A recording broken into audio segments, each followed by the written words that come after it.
Second मध्ये मोडते. बी दर्जाची नगर परिषद आहे, त्या ठिकाणी मूळ वेतन 10,000 असलं पाहिजे, महागाई 6,358 असं मूळ वेतन अधिक महागाई 16,358, त्याच्यामध्ये HRA बोनस रजेस वेतन हे सगळं मिळून किमान 19,659 रक्कम मिळाली पाहिजे. आणि ते त्यासोबतच जे तुमचं PF आहे आणि ESI आहे ही पगारातून कपात होऊन एक तुमचा नंबर असतो UAN नंबर, त्या नंबरवरती जमा केली पाहिजे. पण बंधूंनो मिळते का?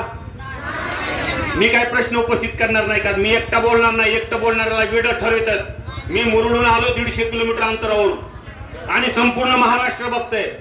त्यासोबतच हे किमान वेतन कायदा जो आहे त्याचं बॉन्डेड ऍक्ट एक आहे, वेट बिगारी कायदा. वेट बिगारी कायदा काय सांगतो? नगर परिषदचे CO लक्ष देऊन ऐका. संपूर्ण महाराष्ट्रातील प्रशासकीय अधिकाऱ्यांना बोलतो, जिल्हाधिकाऱ्यांना बोलतो. आज या ठिकाणी पालकमंत्री लातूर या ठिकाणी आलेले आहेत.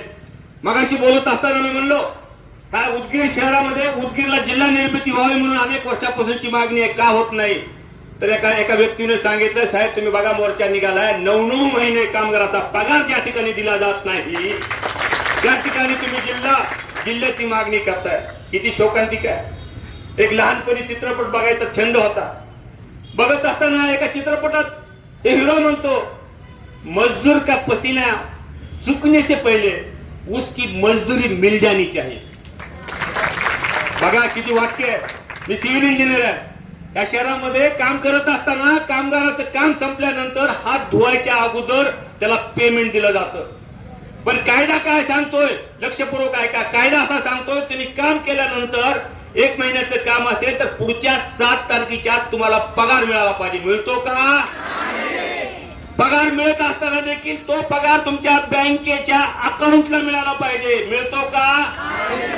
त्यासोबत पगाराची पे स्लिप असते, त्याला पगार पत्रक म्हणतात. पगार पत्रक म्हणतात. पे स्लिप आहे तुमच्याकडे?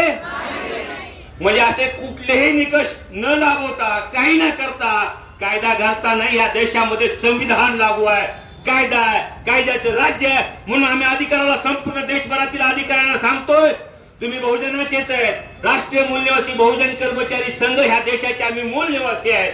आम्ही ह्या देशात आमचा जन्म झालेला आहे.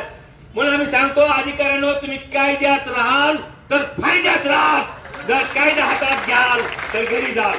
आम्ही कुणालाही माफी करत नाही. त्यासोबत महाराष्ट्र मानवाधिकार आयोगानं स्वच्छ भारत कंत्राटी कामगारासाठी एक आदेश काढला होता. तो आदेश असा होता, प्रलंबित वेतन 30 दिवसाच्या आत मिळालं पाहिजे. किती महिने झाले? 9 महिने.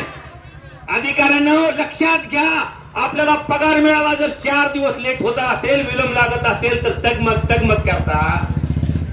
आमदार असतील, मंत्री असतील, मुख्यमंत्री असतील. आता सांगितलं नगरसेवक, 10 नगरसेवक आहेत शहरामध्ये. अहो नगरसेवकाचा अर्थ तरी काय? नगर, नर म्हणजे नळ, नळाला पाणी येतंय का? ग म्हणजे गटार, गटार साफ होती का? र म्हणजे रस्ता, सगळे रस्ते स्वच्छ होतेत का? रस्ते चांगले आहेत का? मजबूत आहेत का? नगर सेवक सार्वजनिक स्वच्छतागृह आहेत का? व वीज सातत्याने वीज आहे का? आणि क म्हणजे कचरा, कचऱ्याची व्यवस्थापन होते का?